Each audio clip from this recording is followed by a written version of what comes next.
Morning, everyone. My name is Matt Tebow. I am the designee for Secretary of State Rossana Rosado as the chair of the State Fire Prevention and Building Code Council. This is our second meeting of 2021, being held on June 25th and beginning at 10:20 a.m. We, fortunately, the emergency was declared over 2 days ago by the governor, which is very exciting. And he rescinded the executive order that allowed us to meet by WebEx. So we had to very quickly get ourselves together and meet in person. I want to begin today by thanking the 9 members, or 8 of my colleagues who are here with me today so that we can constitute a quorum and get through some very important business today. I would also like to thank the other members who are unable to make it, who were in contact with us over the last couple of days, and they generally apologize for not being with us today. Kevin, why don't we start by calling the roll so we can establish quorum for the record. Matt Tebow. I'm here today in Albany. Ben Keller. Present in Albany. Michael Weber. Present. Vincent Rappaciulo. Here. Keith Wen. Joseph DeStefano. Present. David Seeley. Claudia Bramer. Present. Joseph Toomey. Present. Sean Hamlin. Tim DeRuscher. Robert Hughes. Here. William Tyne. Patrick Dolan. Dominic Marinelli. Here. Exactly 9. Thank you, Kevin. That's 9. It constitutes a quorum. Any business that we do today would have to be unanimous in order to move forward. All right, Kevin, I believe you have a quick WebEx protocol because we still have WebEx for members of the public who are watching us and for staff. So go ahead. All right, so today's meeting is being held via video conference at 2 locations with an option for the public, presenters, and staff to attend either in person at either location or remotely via WebEx. Those attending remotely, your microphone has been muted. Any co-council member, panelist, or division staff wishing to speak, remember to unmute your microphone, state your full name, then speak. Anyone from the public wishing to address the code council during the public comment period at the end should send a message through WebEx to my co-host, Chad Sievers. We will then collect some information such as your name, address as necessary, and who you're representing. Thanks. Thank you, Kevin. All right, that moves us to agenda item number 2, draft minutes of our last meeting, which was held remotely on March 5th, 2021. Before we move to adopt it, are there any changes? You should have all received it in your packets, and it was posted, I believe, on the website about 2 weeks after the meeting. Are there any changes? Okay. Hearing none, we'll do this by voice vote. All in favor of adopting the minutes of March 5th, 2021, please signify by saying aye. Aye. Aye. Any opposed? The minutes are adopted. Okay, we are moving along. I am actually hoping for a pretty quick meeting today. Agenda item number 3. This is the Department of Health's presentation of standards established by the Commissioner, rules and regulations to implement General Business Law, Section 322-C. We consider this motion under Executive Law 375-7. That's our authority. So Kevin's going to start. He's going to give us a short narrative, and then we're going to kick it to Todd Crawford, who you can see on the screen over there from the Department of Health. He's going to walk us through it. He will answer any questions that you may have, and then Penny Oda will give us the motion that I guess I will make. All right, Kevin, it starts with you. All right, thank you. Pursuant to Subdivision 7 of Section 375 of the Executive Law, the Co-Council is authorized and empowered to review and approve standards established by rules and regulations promulgated by the Commissioner of Health for the implementation of Item 2 of Clause A of Section 322C of the General Business Law. Section 322C of the General Business Law provides in part that on or after July 1st, 1965, it shall be unlawful to manufacture or assemble or to sell or offer for sale or to install, use, or maintain in any building used or occupied as a residence any space heating appliance used using natural or manufactured gas, unless such appliance is equipped with a backup draft diverter with vents of sufficient capacity to permit the discharge of combustion gases away from the burning gas, except where such appliance 1 is provided with a sealed combustion chamber directly vented to the outside, or 2 is listed by the accredited third-party agency as an unvented appliance in compliance with American National Standard Z21.11.2 and meets or exceeds standards established by rules and regulations promulgated and which may periodically be amended by the Department of Health and approved by the State Fire Prevention and Building Code Council. Pursuant to Section 322-CA of the General Business Law, the Commissioner of Public Health, through the New York State Department of Health, filed a notice of proposed rulemaking for a rule that would amend Subdivision A and Subdivision C of Section 71.3 of Title 10 of the Official Compilation of Codes, Rules, and Regulations of the State of New York, and would appeal Section 71.4. This proposed rule was published in the June 2nd, 2021 edition of the State Register. As Matt had mentioned, we have Todd Crawford from DOH here today to answer any questions and to walk through it from the Department of Health side. Thank you, and Todd, don't forget to please unmute yourself and take it away. Thank you, Kevin, and thank you to the Code Council for allowing us to go ahead and present this amendment. Our short reference for this amendment is Part 71 Amendments. The proposed amendment is necessary to align the existing regulations with the requirements for unvented room heaters in the State Uniform Fire Prevention and Building Code, Title 19, Parts 1219 through 1228, generally references the Uniform Code. Currently, manufacturers of vent-free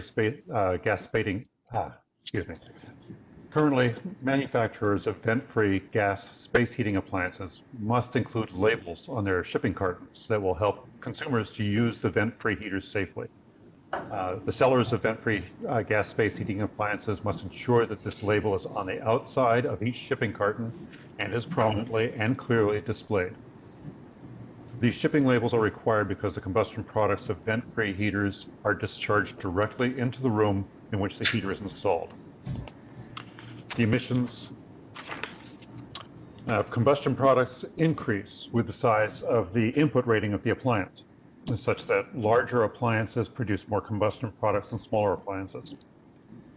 The indoor air concentrations of combustion products from an appliance are greater in a small room than they are in larger rooms for the same runtime. Vent-free gas heater emissions include, among others, carbon monoxide, nitrogen dioxide, and water vapor. Carbon monoxide exposure causes cardiovascular, respiratory, central nervous effects, and in high concentrations will cause death. Nitrogen dioxide exposure increases respiratory illness in children, changes airway responsiveness, and pulmonary function in individuals with pre-existing conditions, such as asthma and emphysema. Water vapor emissions from vent-free heaters increase the humidity levels in homes, which can promote the growth of mold, mildew, dust mites, cockroaches, all of which may trigger allergic reactions. The Uniform Code requires residential and commercial buildings to have carbon monoxide alarms when any appliance that may emit carbon monoxide is present. Unvented gas heaters must also be tested in accordance with national standards, must be installed in accordance with conditions of the listing and the manufacturer's instructions. In addition, vent-free gas space heating appliances may not be the sole source of heating in a residence, and restrictions are placed on the size of such appliances. Local codes and regulations can be more restrictive.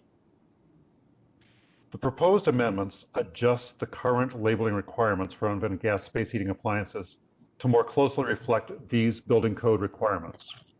Specifically, the new label will inform consumers that the heaters should not be used as a primary heat source, that the heaters should be installed according to manufacturer's instructions and appropriate codes, and that the heaters must be properly sized. The label will also direct consumers to their local building department for more information about any restrictions that may apply, and will specify that consumers must use carbon monoxide detectors in conjunction with such heaters. We've done a cost assessment. I will point out regulated parties are already required to provide caution labels for shipping cartons for vent-free gas space heating appliances. As such, we don't anticipate any additional costs associated with this amendment. The proposed amendments don't incur any costs on local and state governments. They do not impose any program, service, duty, or other responsibility upon any city, town, village, school district, fire district, or any other special district. The proposed amendments do not require special paperwork from the regulated parties, and there's no duplication of these amendments in existing state laws. We have considered the alternatives. One alternative is to take no action and continue with the existing label. The department believes the amendments are necessary to protect public health by making consumers aware of the code requirements for vent-free gas space heating appliances and carbon monoxide detection systems. We looked at federal standards. There are no federal standards governing the use of vent-free gas space heating appliances in occupied buildings. If passed, the amendments become effective 1 year after publication and notice of adoption in the state register. And with that, I'm available to answer any questions about the amendments. Thank you very much, Todd. Do any council members have any questions or comments? And Claudia's right on the money. All right, Claudia, you're up first. I understand that there are already labels on these products. Did you get any pushback during public comment about the effective date and people being able to use up their old labels before this goes into effect and cost on them to have to switch? Yes, Claudia, we have talked to the manufacturer's representative for the Hearth Patio and Barbecue Association. We have told them that the 1 year time frame allows them time to dispatch new product labels and to use the old product labels that are currently currently out there for their products. So I don't anticipate any difficulty in transitioning. The 1 year time frame should allow them time to sell their old product or their existing products. The manufacturer's representative has not indicated that there's a problem with this amendment. He believes that the manufacturers, there's only about a dozen affected in this, and very few of those affected in America. So he believes that this amendment will be applicable to the manufacturers. Thank you. Anybody else? All right. Then if there are no other questions, I will make a motion through council, as we like to have it read correctly and so I don't make any mistakes. So Patty Yoda, who is smiling at my quip there, is going to read a motion. Go ahead, Patty Yoda. For your consideration, pursuant to subdivision 7 of section 375 of the executive law, the Code Council is authorized and empowered to review and approve standards established by rules and regulations promulgated by the Commissioner of Health for the implementation of item 2 of clause A of section 322-C of the General Business Law. Section 322-C of the General Business Law provides in relevant part that on and after July 1st, 1965, it shall be unlawful to manufacture or assemble, or to sell or offer for sale, or to install, use, or maintain in any building used or occupied as a residence, any space heating appliance using natural and or manufactured gas fuel, unless such appliance is equipped with a backdraft diverter with vents of sufficient capacity to permit the discharge of combustion gases away from burning gas, except where such appliance is provided with a sealed combustion chamber vented to the outside, or 2I, is listed by an accredited third-party agency as an unvented appliance in compliance with American National Standard Z21.11.2, and meets or exceeds standards established by rules and regulations promulgated and which may be periodically amended by the Department of Health and approved by the State Fire Prevention and Building Code Council. Pursuant to section 322-CA of the General Business Law, the Commissioner of Health through the New York State Department of Health filed a notice of proposed rulemaking for a rule that would amend subdivisions A and C of section 71.3 of Title 10 of the official compilation of codes, rules, and regulations of the state of New York, NYCRR, and would repeal section 71.4. This proposed rule was published in the June 2nd, 2021 edition of the State Register. Upon the review of the amendments to the standards implementing Clause 2 of Subdivision A of Section 322-C of the General Business Law proposed by the Commissioner of Health set forth in DOH's Notice of Proposed Rulemaking, I move as follows. I move that the Code Council approve, pursuant to Subdivision 7 of Section 375 of the Executive Law, the standards as amended by the proposed rule in DOH's Notice of Proposed Rulemaking published in the June 2nd, 2021 edition of the State Register that would amend subdivisions A and B of Section 71.3 of Title 10 of the NYCRR and repeal Section 71.4 of Title 10 of the NYCRR. So moved. Thank you, Penny Yoda. So again, I'm making that motion. Can I have a second for that motion? Second. Joe Toomey seconds the motion. Are there any other motions, or is there any other discussion on this motion? Okay. Hearing none, I'll move it to a vote. This is a roll call vote, so Kevin? Matt Tebow. I vote yes. Ben Keller. Yes. Michael Weber. Yes. Vincent Rappuccillo. Yes. Joseph DeStefano. Yes. Claudia Bramer. Aye. Joseph Toomey. Yes. Robert Hughes. Yes.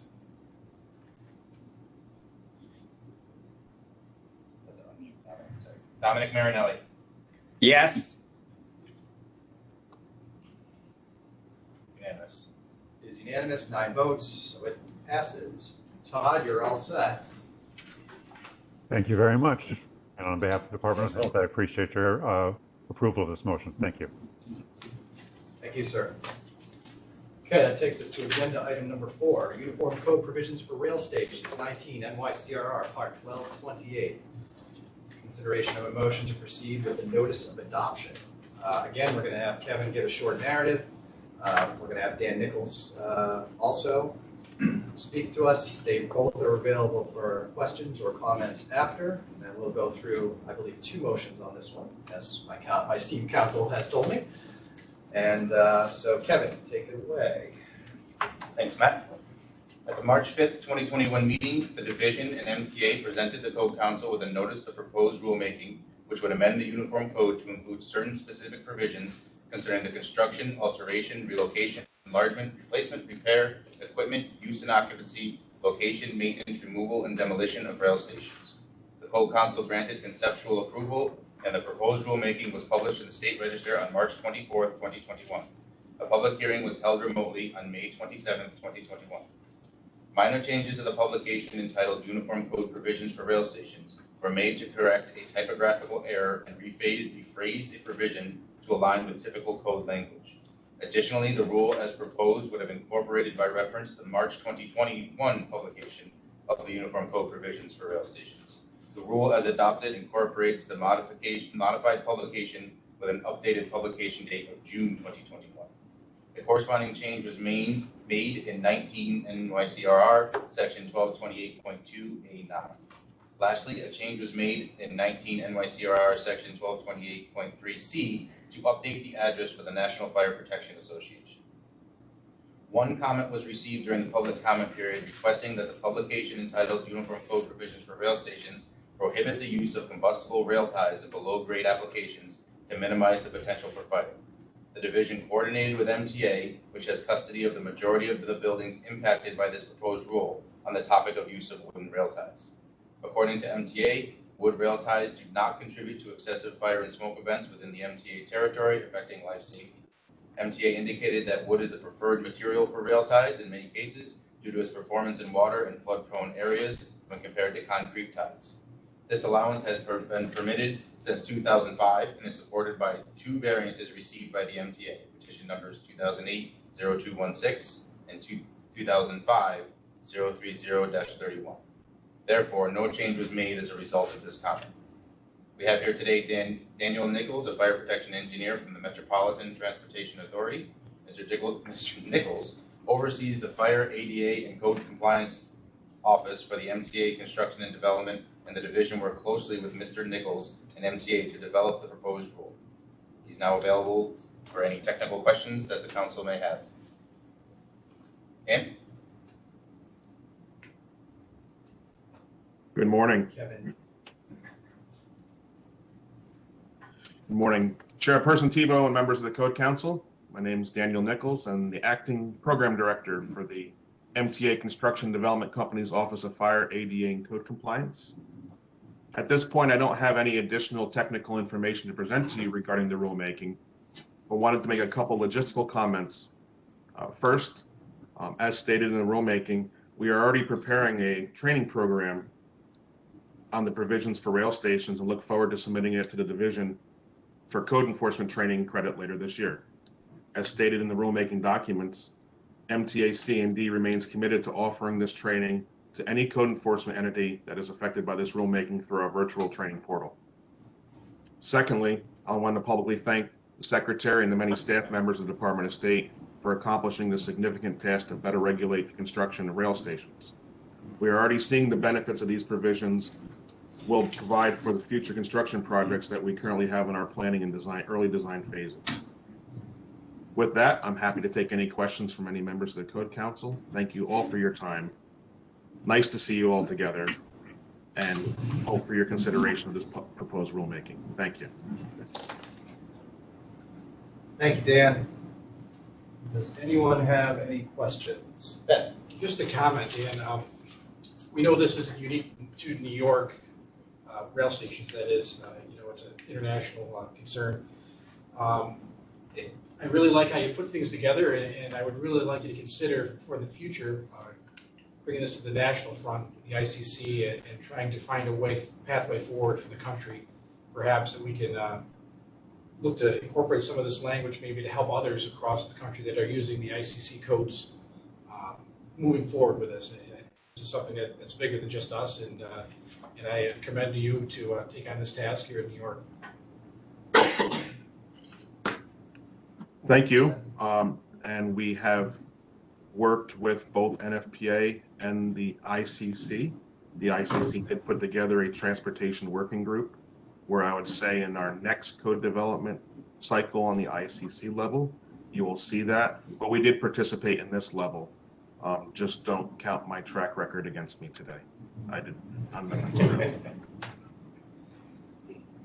And Dan, I'd like to personally thank you guys. You worked hard with New York City and us, actually, and through the winter to get this proposal together. And I know that Keith Wen, who couldn't be here today, thanked you in March for that. So I'm going to thank you here in June for that, because I think that made this proposal a much better proposal and something that I think everybody can work with.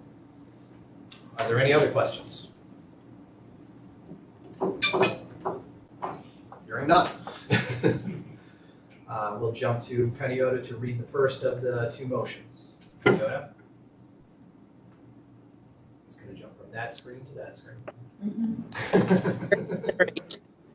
I move, Yeah. 1, that the Code Council find and determine that the adoption of the rule identified in Agenda Item 4, Uniform Code Provisions for Rail Stations, 19 NYCRR Part 1228, will not have a significant environmental impact and will not have a significant adverse effect on any significant fish or wildlife habitat, scenic resource of statewide significance, important agricultural land or area included in an approved local waterfront revitalization program. And 2, that Kevin Dewar Clark, PE, be authorized to sign and deliver on behalf of the Code Council and the Department of State, A, the State Environmental Quality Review Act short environmental assessment form indicating that no or small impact may occur in response to each question in Part 2 of the form, and determining in Part 3 of the form that the proposed action will not result in any significant adverse environmental impacts. B, the New York State Department of State Coastal Management Program Coastal Assessment Form, and C, the certification of no significant coastal impact. So moved. Okay, once again, I'm making that motion. Need a second. I have a second. Second the motion. Ben Keller seconds the motion. Is there any discussion or alternative motions? Okay, hearing none. Go to a vote. Kevin, if you would mind reading the roll, please. Matt Tebow, I vote yes. Ben Keller, Yes. Michael Weber, Yes. Vincent Rappaciulo, Yes. Joseph DeStefano, Yes.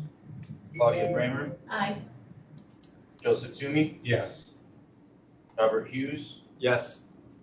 Dominic Marinelli? Yes. Unanimous. Motion carries unanimously with 9. Okay. That takes us to the second motion of Plant Finder. There she is, Fiona. If you could read the second motion, please. For your consideration, I move 1, that the rule identified in Agenda Item 4, Uniform Code Provisions for Rail Stations, 19 NYCRR Part 1228, be adopted as a permanent rule. 2, that the Department of State is directed to file a notice of adoption with respect to the rule. 3, that the rule now being approved and the amendments to the Uniform Code made by the rule now being approved shall be effective 90 days after publication of the notice of adoption. And 4, in the period during which changes to the code have been adopted but are not yet effective, a person shall have the option of complying with either the provisions of the code as changed or with the code provisions as they were set forth immediately prior to the change. So moved. Okay, again, I'm making that motion. May I have a second of that motion, please? I'll second. Joe Toomey seconds the motion. Is there any further discussion or other motions? Okay, hearing none. Kevin, one more time, if you call the roll, please. Matt Tebow? I vote yes. Ben Keller? Yes. Michael Weber? Yes. Vincent Apertulo? Yes. Joseph DeStefano? Yes. Claudia Bramer? Yes. Joseph Toomey? Yes. Robert Hughes? Yes. Dominic Marinelli? Yes. Unanimous at 9. And that motion is adopted unanimously with 9. Okay. That moves us through the voting portion of our day. We jump to agenda item 5, and we're going to find John and Dario up there to give us the director's update. John. Yes, good morning. Yeah, I just want to thank MTA again and code development staff in New York City for all their hard work on this. It was a big task, and they did a great job. So thanks again for that. I know they've done a lot of work on it. So, and just one thing, I just want to note. I know most of you probably all know this. The collapse in Florida. I just want to send our condolences to the state of Florida and the families impacted by that horrific building collapse. I mean, whatever the cause, I think it demonstrates how important building codes are. Yeah, I just want to update on a few things that we talked before about, and one on pending regulations, the update to Part 1203, which are the minimum standards for administration and enforcement by local governments. We did file a notice in the state register, notice of proposed rulemaking on May 12th. A public hearing is scheduled July 15th here in Albany, and then the public comment period ends 5 days after that. So the intent is we will look at the public comments based on that, and when we do file the rule, it will be effective 1 year after we file. So that'll give municipalities time to update their local laws. And again, we did do a notice of rule and development where we did get comments, and we did make modifications to 1203 based on that. So regarding the 21 code update, we just received the red line copies of the codes at the end of May. The red line versions indicate the changes from the 2018 to the 2021 version. Remember, things were delayed slightly because there was an appeal to the codes on some of the provisions that were in there, and they were removed. So there was a delay there, and we actually just yesterday secured copies of what I call a premium version of the codes, which actually it's a history document which includes reason statements and justifications for all the code changes to the 2021 codes. So we are reviewing that. And then update on the energy efficiency and advisory panel. I gave a little bit of a summary before. Most of those recommendations remain the same. They actually, on May 10th, they provided recommendations to the Climate Action Council. The recommendations from the panel are for consideration into the Climate Action Council scoping plan. Again, the scoping plan is a plan to address New York State climate change impact. And just quick, the recommendations include, I spoke before that I don't think there was many changes. They require energy benchmarking on large buildings, adopt all electric state code, any energy disclosure on the sale of a building, both residential and commercial, and then a program for third-party inspectors for energy code provisions. And again, there was additional recommendations on financing, incentives, and impact on low and moderate income housing. So again, that's just one of the one panel was the energy efficiency and housing panel, which Emma, Kevin, and I supported in a work group for those. So, and again, these are all great recommendations to meet the state goal. But I think one thing that impacts the Code Council is that there are some barriers in the energy law to allow the Code Council to adopt some of these recommendations. So the energy law requires a 10-year payback.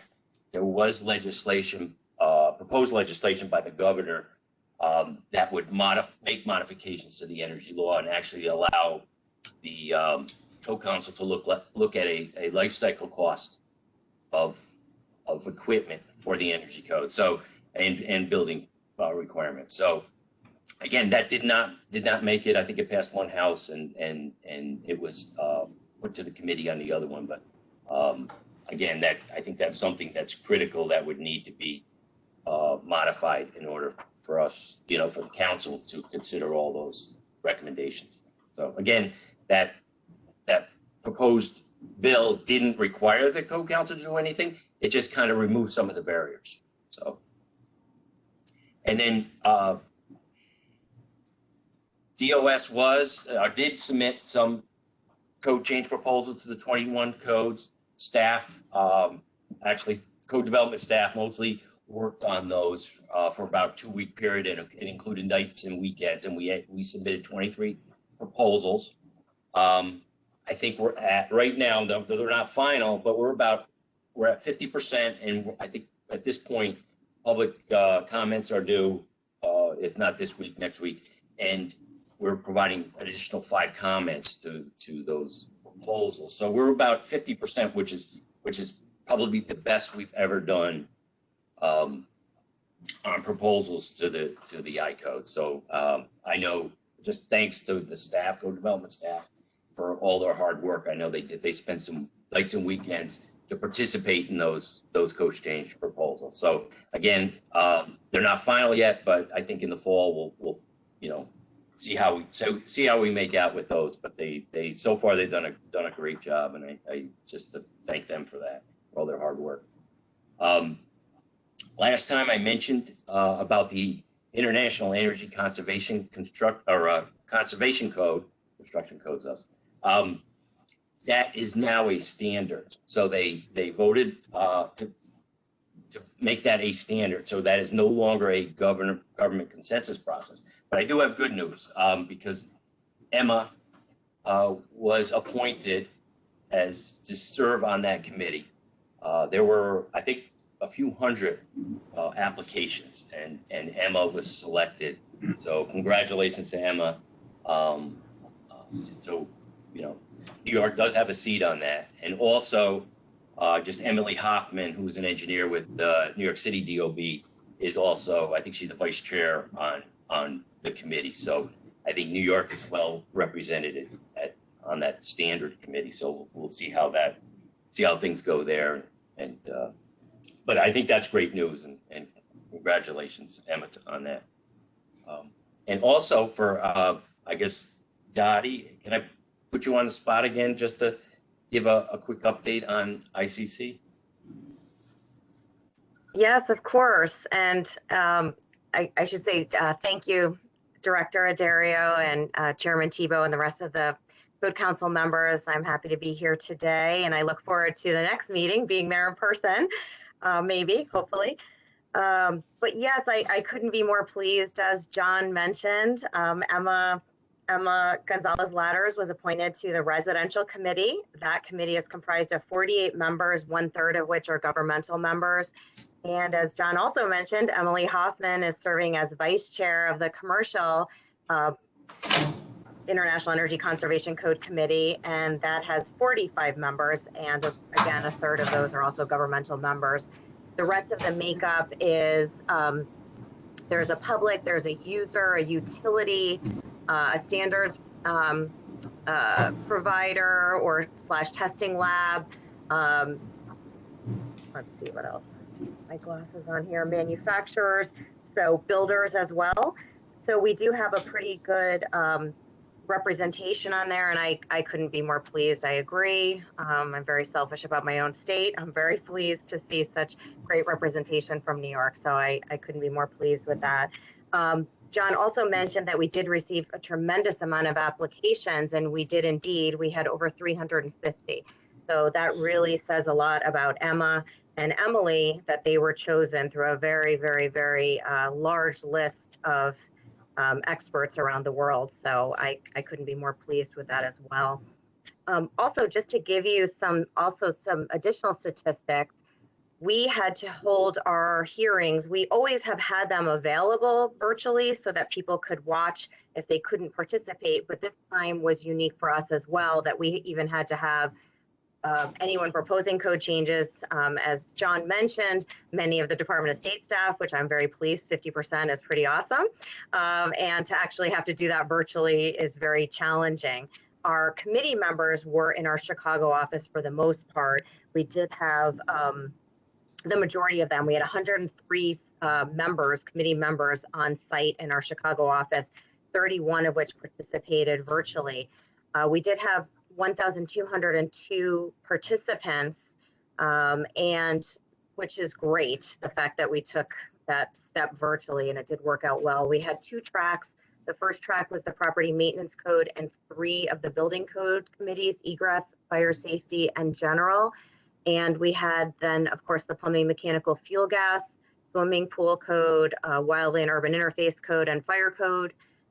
Those lasted, the first track was 11 days, the second track was 10 days. So as John mentioned, that meant weekends too. So people did have to work weekends and very late nights and early mornings. All the results are now posted, and July 2nd is the day for the public comments. So please, I'm glad that you are participating in that. And we expect to then post the results following the public comments of July 2nd on August 13th. And then, of course, all of those, what made it through that process will be our public comment hearings will be in Pittsburgh, Pennsylvania, and that will be September 21st through 28th. So. Thank you, Dottie. Sure. Thank you. Thank you, Dottie. Thank you, John. Does anyone have any questions for either Dottie or John? All right. Hearing none, I will just go ahead and thank John. I know he thanked all his staff, so I'll thank John and his staff. I know it's been a heck of a couple of months in the process that you guys are in, working nights and weekends, and certainly with not a large staff to do it. So a lot of these guys have to have, and ladies have to have really big shoulders, and I appreciate their really hard work. All right, moving to agenda item number 6. It's a work group update.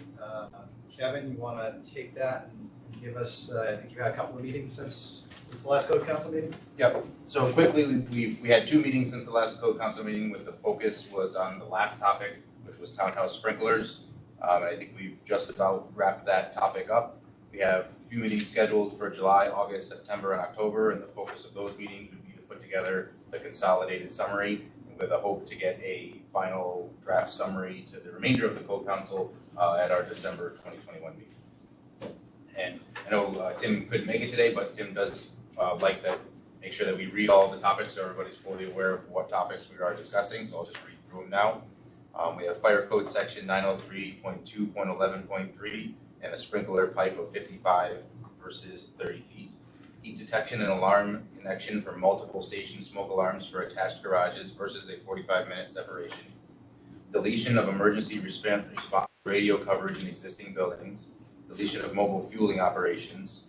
Deletion of several exceptions in the ICC language about fire partitions when they are and are not required. Changes to fire command center sizing charts. Updating the current sprinkler standards such as NFPA 13, 13R, and 13B, 14, 20, 24, and 72, and updating to the 2019 versions as opposed to the versions currently in the code. Townhouse sprinklers. Sprinkler systems for new bed and breakfasts. The use of 10-year battery backups and smoke detectors. Interconnection of new smoke alarms using wireless technology.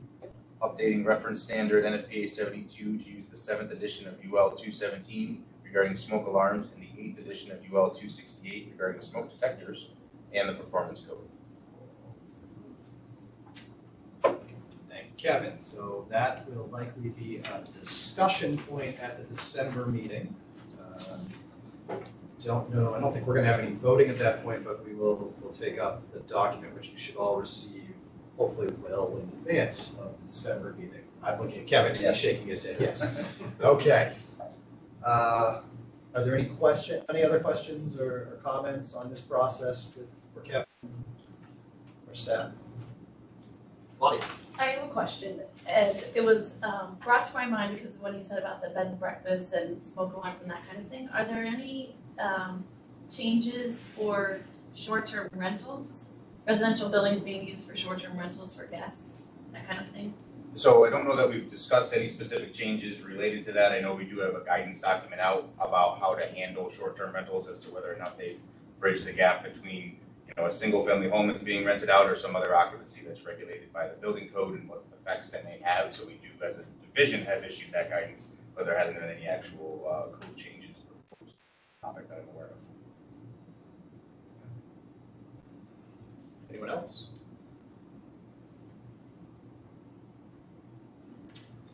Okay.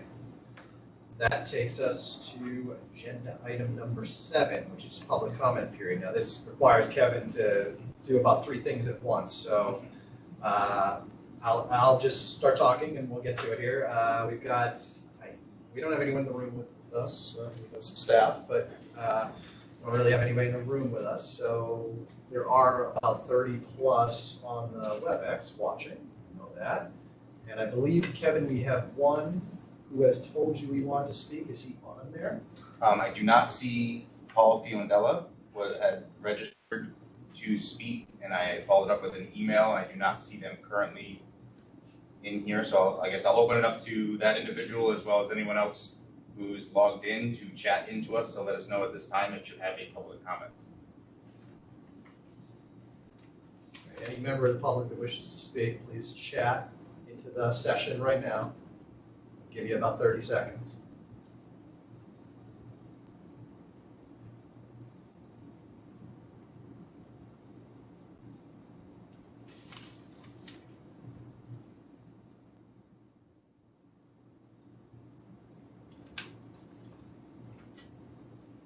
Okay. Kevin, nothing? No one. Okay. I will officially close public comment for the June meeting. Move on to agenda item number 8, future meetings. So we have a meeting on September 17th.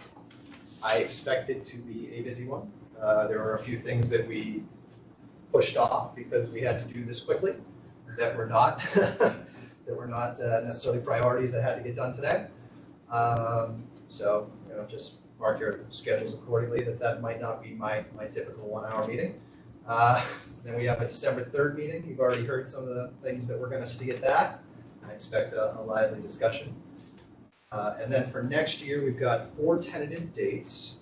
I'll ask the members to, in their leisure time, check these dates, make sure they work for them, because we can always still move them around. They are March 4th in the first quarter, June 24th in the second quarter, September 23rd in the third quarter, and our typical holiday fiesta, December 9th in our fourth quarter. All right, like I said, please let Kevin know if any of those dates don't work, because we can always move around. And I like to have as many people as possible. All All right, moving to agenda 9, other business. I'll start by thanking Kevin and John and the staff. This has been a whirlwind, we'll say 36 hours since the governor's announcement, and they did a great job at getting everything set up and checked and tested and working, because this worked. I also, again, want to thank the members who are surrounding me. I know a lot of you had to travel a good distance on very short notice, and I really appreciate it. I know you guys were thinking you were going to do this from your offices or homes, and and I really appreciate it. Also, I'd like to thank New Yorkers for getting vaccinated. I would not be sitting here without a mask on with my colleagues if we hadn't done that. And this is a huge accomplishment. It was a hard year. I know everybody struggled.